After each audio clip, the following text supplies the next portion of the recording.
Yes, I'm ready. All right, Mutya number 12, take it away.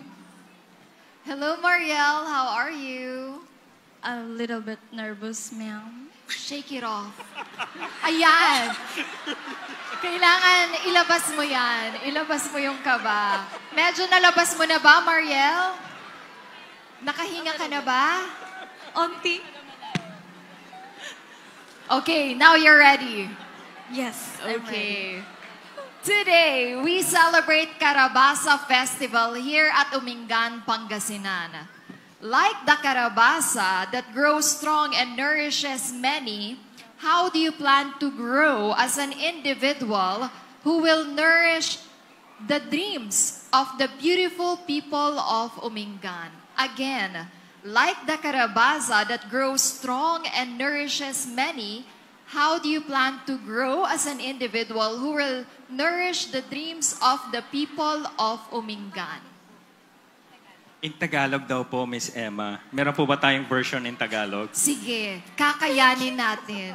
Di ba ang kalabasa, pag tumubo yan, talaga namang strong yan, di ba? Tapos maraming vitamina yan. Isa na sa vitamina yan, pampaganda ng eyesight natin. So as an individual, paano ka mag-grow? Diba? Para matulungan mo ang mga people dito sa Umingan na ma-achieve ang kanilang mga pangarap. Paano mo sila tutulungan? For me, I want to help other people in Umingan to grow by by themselves. Because I know it started by all yourself, and that's what I think.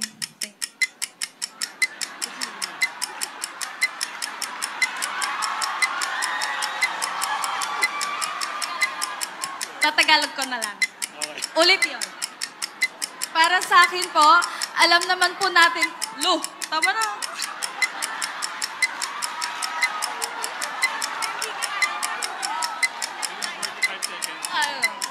Eto na, last na to. Yun na ko na.